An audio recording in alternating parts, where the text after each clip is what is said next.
Alright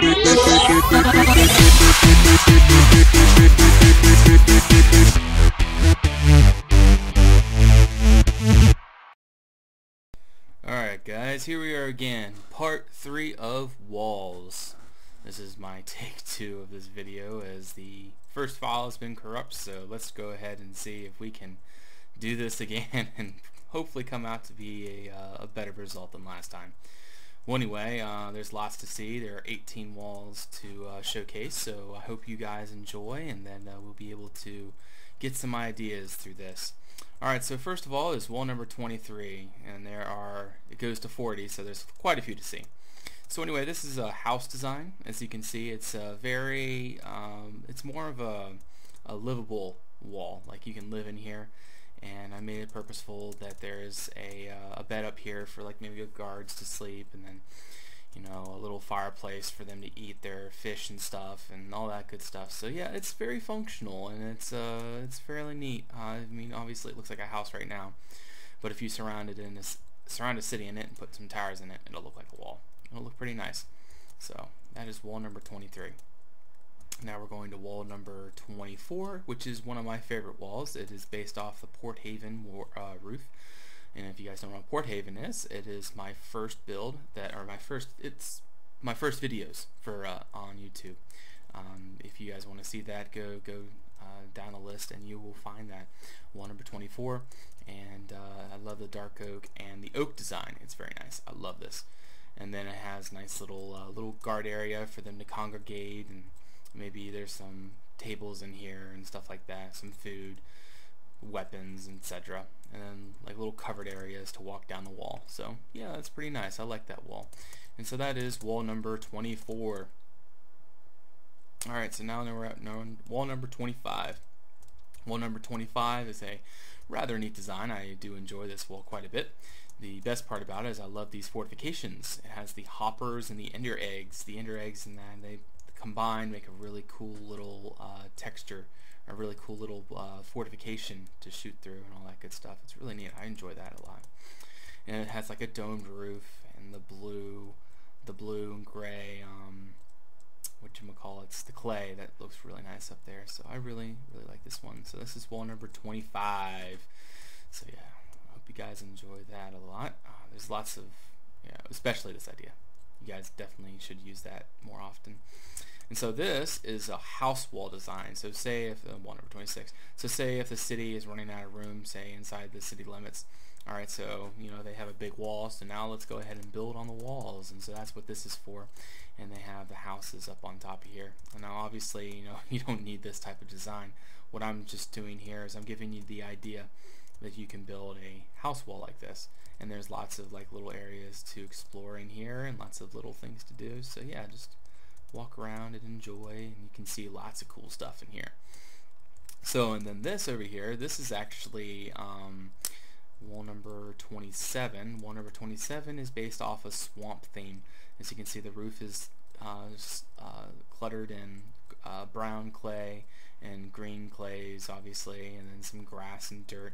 And then that's what makes this so, the roof so well, I don't know, put like this. It just looks very swampy. And the mushrooms obviously too. So like, what I'm saying is like you can use this roof and then maybe use like a base over there. Like make it your own wall. I don't want you guys copying it. I want you guys to have your own designs, and I mean, you'll feel better in the end anyway to have your own designs and all that good stuff. So, but yeah, this is wall number 27, swamp theme. Alright, and now we're going to go all the way back over here, and we're going to start down the line again. As you can see, there's a lot of walls to see. So this is wall number 28. Wall number 28 is more of a poor city design. It has the cobble base. I actually got the idea for this wall from another server. The server is called Westeros Craft, and then that's where I got this idea. And it has this sort of stockade looking theme along the side. So that is wall number 28, and it's very realistic, and I enjoy this a lot. I put a lot more detail in this than the old version. And then this is wall number 29. It's a very, as you can see, very basic, but it's very pristine. It's very clean. As you can see, the roof is it's very sectional, and the fortifications are very realistic. As you can see, you can shoot arrows through there. It's really nice. I really enjoy this wall quite a bit too. And also, I made use of these little swirly texture stone bricks. I don't personally like them too much, but they look pretty good in this wall, I think. So, hope you guys enjoy that. That is wall number 29. That's more of a richer city. This is wall number 30. People would say that they don't like this so much, but wall number 30 is based on more of an evil theme. And as you can see, the nether brick is it's very contrasted with the cobble, but it's kind of hard to match the nether brick to anything, because as you are well aware, you know, it's a very dark texture, and it would be nice. Like, I mean, just imagine this in terrain with like obsidian, clay, you know, just like sort of a dark terrain, sort of like Mordor. You know, just think, you know, fantasy in that regard, and then that's what this would sort of fit into. A very dark theme. And also, upcoming in the Conquest resource pack might be some dark cobble or dark, dark stone brick. And so then that'll be like a really nice difference, a really nice change. So yeah, definitely looking forward to that. And then also, where are we now? Oh yeah, we're going this wall. Alright, so this wall, Victor had a blast on. This is wall number 31, Flower Power, aka the best wall ever. This is I built this wall, and then I asked Victor to come see it. He said, "Oh, this wall is pretty," and so to add a aesthetic, he put lots of sunflowers and roses and all that other stuff around it. It's kind of funny. But yeah, anyway, this is wall number 31. And this is based off of a very odd color palette. I was going for very odd color palettes, and I just wanted to see how it would turn out. And honestly, I don't think it turned out all that bad. It has two lines of defenses. You have the first line of defense down here, so then they can shoot down on the massive troops, and obviously this here too, but this is primarily for the people that come up with ladders. They can shoot them or maybe these guys can fight off them while these guys back here are still shooting arrows down on the masses. So yeah, it's a really neat design there. I really like this very much. So yeah, that is wall number 31. Alright, so now wall number 32 is actually one of my favorite walls. It's a dwarven design, and I'm going to tell you why. Usually dwarves are associated with you know, mechanical genius, or you know, just along the lines of, you know, pipes and, you know, lots of like molten stuff and like cool little mechanisms. And so this mechanism is the entire wall is connected to a pipe. Alright, so this is the pipe. You use iron because there's just nothing else you can use. So anyway, the pipe is it's always has this molten metal or maybe boiling oil that's going through it, that's melted down maybe somewhere, and it's continuously cycled through. So like it sort of cools down, I guess, towards the end of the cycle, but then it goes back into the chamber where it's melted down again. And so during times of war, they would have it going down the pipes, and these are areas where they would open the valves. These are the valves up here, and the molten oil would just come spurting out of here on the enemies, and it would cause like big flame ups and burn everything, and just be a wreck of devastation in that area. So yeah, you don't want to come against this wall. It would definitely mess you up. And I really like the design of this wall. I mean, it's just triangles basically, as you can see. But you know, as you can see from the top, it's just, I just love that design. It's beautiful. You know, basically I just took a section, put it up, back. So, but yeah, that's a really nice design. I really like this a lot. And as you can see, you can sort of walk down, and then there's secondary valves here to help, and there's like a padding on it so that it stays sort of cool, so it doesn't burn your feet up while you're walking on it. And so this is wall number 33. It is another dwarven wall. It's a medium-sized wall, very stony and all that stuff. Honestly, I don't like these little cross supports, but I did that because of this step up here, and I didn't know what else to use, so that's what I just did that. So I really like that stone texture in there. Maybe they carved the wall out of rock first, and then they built the the stone bricks around it. So yeah, that's a really neat idea there that you guys can use along. And it has more of a flat fortification design. Usually dwarves don't really have usually their masonry is very pristine. That's why I don't have any like in most walls that I do, I have like cracks in it and stuff. I mean, it has cracks, but like usually I put like stairs that look like it's like bricks have fallen out. But I didn't do that here because I didn't think that was necessary. So anyway, that is wall number 33, dwarven wall. Okay, so this is an elven wall that I decided I was going to make. Wall number 34. I cannot stand this quartz texture. I don't like white.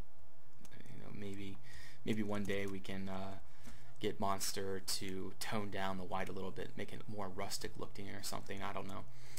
Maybe one day. We'll see. But yeah, this white texture I just can't really use. I mean, I love this stone texture. Like, it's literally just a stone texture. You cycle through and it's just this random texture. So I decided I'd use that because I've never used it before, and it actually turned out pretty nice. It's a very rustic feel, and then I added in the chiseled blocks, as you can see, sporadically throughout. And then I added the iron caps for the contrast, basically, and then the spikes, obviously, for the fragile elven look that you guys can see up there. And then like I used these biome specific anvils, and then that turned out to be fairly nice. So yeah, that's an elven wall design, and I didn't know where to start with this, so I just kind of just threw it up, and voila, there it is. Wall 34. I don't typically build elven. I don't like elven very much. So anyway, this is wall number 35. Wall number 35 is a desert themed wall. As you can see, it's very large. So just typically behind this would be a fairly large city. It's a fairly rich, high wealth city, and it's not very organic. Usually desert walls are more of a, they're more straight up. They're not nearly as organic as, say, one of those medieval walls back there. These walls are more built to be straight because as sandstone, etc., it's a lot more crumbly than the normal stone. So I mean, it's still pretty strong, but the sandstone is more liable to crumble, and so the straight up and down design is preferred. And as you can see, there's just little places where maybe the stones have fallen down, and then they put plaster in it to fix it up. So that's wall number 35. So this is, now we're done with the big walls, now we're going to the smaller walls. This is wall number 36. Wall number 36 is a stockade design, and what I did here is I just put spruce, oak, and dark oak in areas, and I would just put them down randomly, and then I would also make the spikes on top, put some oak, put some spruce wood on top and stuff like that, trapdoors and all that good stuff. And then behind, you don't make the parapets like all the way along, like you just make little sections of it with individual stairs that go up to it and all that good stuff, and then that's where the archers go to protect. Maybe it's a village, maybe it's a little what do you call those, moat, bailey, like maybe it's surrounding a bailey castle, like a little wooden castle. Maybe they just started off and maybe they're in the process of building their new big castle, but like right now they're in this little bailey. So yeah, that's a cool idea there. Wall number 36. Wall number 37 is a very plain design. It's just cobble, and this is basically just a defensive wall, just maybe it's a manor house that they need to have some kind of defense against. Maybe they're out in the middle of nowhere, or maybe a monastery. They're humble, and so they just pile some rocks up, and then that's what they have, just this little cobble wall. That's wall number 37. Wall number 38 is an oriental design. I sort of stole this from Monster Fish. Also, let me give you a big shout out to everyone to go to Monster Fish's PMC. I'm going to post that in the description below, and I want you guys to go over there and just diamond him up, show him your support. This conquest resource pack is the apple, or it's not the apple, but it's the pretty much focal point of our building, or my building. I can't it would be so hard for me to build without, and once we're done these walls, I'm going to tell you what's going on, and it's kind of sad to know what's going on, but hopefully that we can get it all figured out. But yeah, go over to Monsterfish's PMC and diamond him and show him your support and just make him smile. Anyway, this is wall number 39. Wall number 39 is another just very basic sandstone design. As you can see, it's a lot more depthy in a sense. Like these little bits up here aren't really realistic, but they look kind of nice, I guess. And so yeah, that's what I did here. It's wall number 39. So yeah, there's not much to see there. And so this is wall number 40, and this is the last wall in this entire series that I'm going to be showing you guys. And this is a barbarian, more of a barbarian, barbaric kind of theme. And as you can see, I took gravel, I took hardened clay and mud and some grass here and there, and some fences to hold it all together. And then that's what they use for the wall, and they built sort of like this this scaffolding on top of it. I mean, it's a little bit bulky as it is now, but maybe you guys can come up with something a cooler design. And that's sort of just a little wall to hold back, I don't know, a big charge. I mean, you could get through that pretty easy. But yeah, that's a pretty cool design that I kind of like it. So wall number 40. It's not very defensible, but it's really cool. So anyway, that's the end of this series. 40 walls, I think, is quite enough to give you guys the basic idea of wall designs and what you should do for layouts and all that good stuff. There's just so much. There's so much here that you guys can just look through. I'll make a warp here, and it's probably going to be warp walls or something like that. And then hopefully you guys can come over and just sort of enjoy it and see for yourself and get some design ideas. And but yeah, that's about it. But now I'm going to tell you about the Conquest Resource Pack and what's going on there. So as some of you are probably aware, Mojang has in the 1.8 update has removed all metadata as we are concerned, as these blocks, like that block there, the cobble wall into a spruce wall, or hoppers into sort of like the wooden texture, or ender eggs into the wooden texture, etc. like that. All metadata have been removed. Why? I'm not completely sure. Maybe to save some space and make certain things easier, but in the process they have taken away probably the most incredible creative revolution that there has been on Minecraft.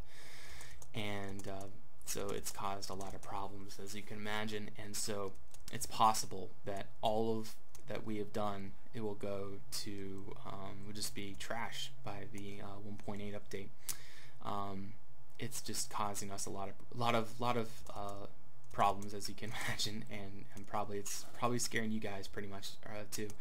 But what's going on is we are doing our best to gather support, and we're going to be petitioning Mojang to return the metadatas through a system that we think is a whole lot more efficient than even the metadata system that we are using now, and that will transfer them over so that everything that we have done doesn't go to trash. So like basically in 1.8, all of the metadatas that you have, basically if you play Minecraft without Optifine, that's what it'll look like basically. Like even if you did use Optifine in 1.8, there is no metadatas left, and it's a very sad thought to know or to even think that all of this will be gone. So but yeah, if you guys want to show your support, Monsterfish will be posting on Reddit soon at some point. I'm not sure if he already has, but he is going to be posting there, and he's going to be petitioning Mojang to stop this absurd action that they have done, and re-implement maybe in an 8.2 update or 8.3, who knows, and implement a new system to make this make a workaround system and transition it to the new system. So anyway, that's about all I have to say about that. Support Monsterfish, support the pack that you guys love so much, and hopefully that we'll be able to get through this without any rough spots. I was hoping that we could get this all figured out, so I didn't have to tell you guys, but it's still pretty scary, and we are still in a phase where it's really got us pretty bad. So anyway, I mean, don't be scared. You know, keep building. Raven's going to keep this server, at least this portion of the server, on 1.7.9. Hopefully until we can get this figured out. So just don't be scared. Just keep building. Stay in 1.7.9, and hopefully at one point we'll be able to get to 1.8 and have all the features in 1.8 and keep the metadata in some sort of transition state system. So anyway, hope you guys enjoyed this video. If you haven't liked already, if you like this video, please like. And if you haven't subscribed already, please subscribe. It would be great to have some more subscribers. And there's lots of stuff in the future that you guys, I'm sure, will be interested in seeing. I have lots of plans, and hopefully at some point, I'm planning on building a new city at some point. I actually am in a project right now. It was supposed to be the 100 subscriber mark, but it's going to be a while till I'm done. So it's probably going to be the 200 subscriber mark. And a big thank you to you guys. So hopefully you guys will enjoy that at some point when I am finished. So I hope you guys have an awesome rest of the day, night, wherever you're from, and hope to see you back. Hope to see you guys back soon. So let's keep Monsterfish, or let's support Monsterfish, and yeah, let's keep this conquest going, guys. Yeah, that's very important. So anyway, see you around. Bye bye.